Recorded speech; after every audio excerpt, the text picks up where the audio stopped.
Olá a todos e bem-vindos a mais um episódio do podcast Artes e Contextos. Daqui a Laura e espero que estejam todos bem. Já tiveram a oportunidade de ler a entrevista do Rui Freitas à artista francesa Hélène Planquel?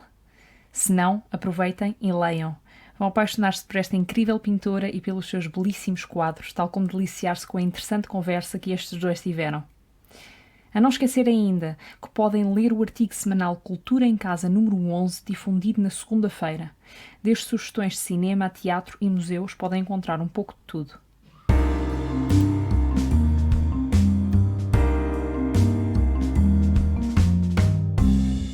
Hoje venho falar-vos de um tema que já havia sido discutido em 2 artigos, da autoria de Bruno Freitas, sobre jazz, as suas origens e influências. Tal como os artigos estão divididos em 1 e 2 partes, este episódio também terá uma segunda parte daqui a 2 semanas.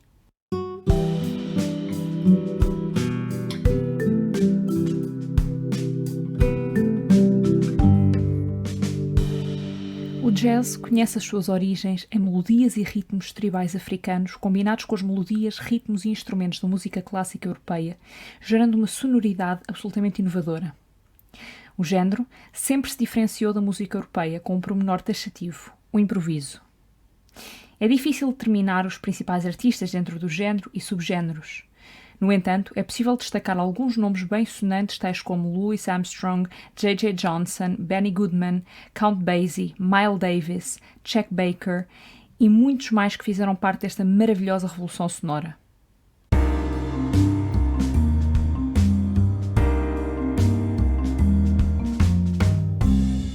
Para estudar as origens e influências do jazz, é preciso determinar uma data para dar início à contextualização histórica, que não é obrigatoriamente a data de início do jazz, mas sim das suas raízes enquanto estilo musical.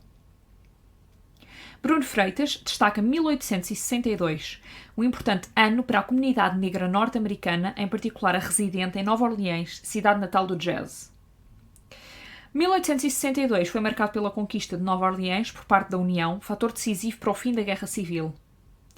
Da vitória dos Estados Livres do Norte sobre os Estados esclavagistas do Sul, nasce um país livre, com uma nova emenda na Constituição que afirma que nos Estados Unidos a escravatura não tem lugar. No entanto, 15 anos depois, com o fim da Reconstituição, o retrocesso voltou com ele.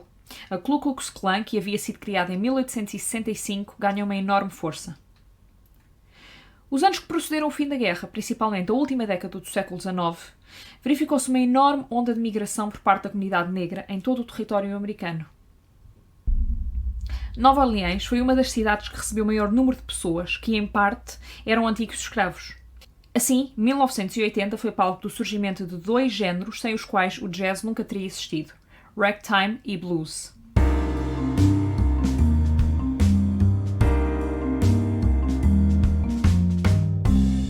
Ragtime foi o género mais popular nos Estados Unidos durante muito tempo.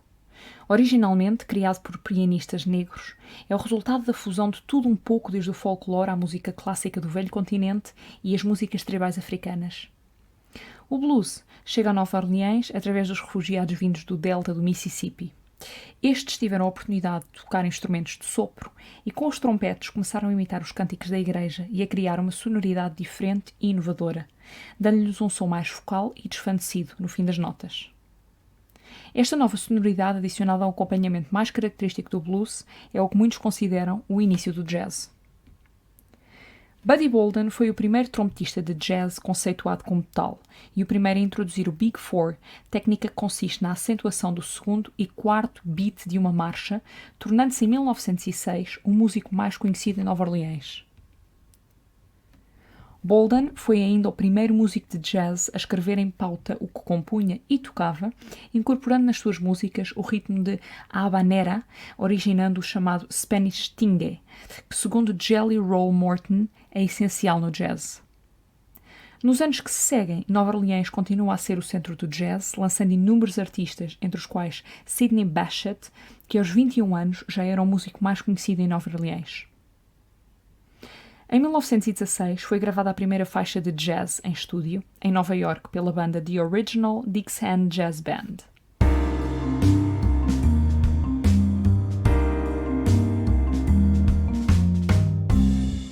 A Após a Primeira Guerra Mundial, em 1918, a história do jazz deixou de estar centrada em Nova Orleans, passando a figurar Nova York e Chicago. Nova York, no que diz respeito ao jazz, dividia-se em duas zonas diferentes. Times Square, onde a nata branca da sociedade ia para ouvir jazz, em alguns casos tocados por músicos brancos. Esta vertente do jazz caracterizava-se por ser um jazz mais festivo e para dançar. A outra zona é Harlem, onde a nata negra da sociedade ia para ouvir jazz, que aqui se caracterizava por uma maior influência do blues, também mais improviso.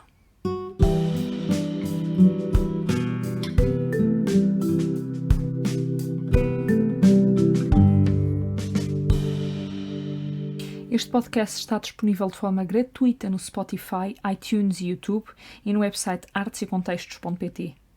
Obrigada por terem assistido a este episódio e subscrevam na nossa newsletter e sigam as nossas páginas de Instagram, Facebook e YouTube. E não se esqueçam, deixem a cultura entrar.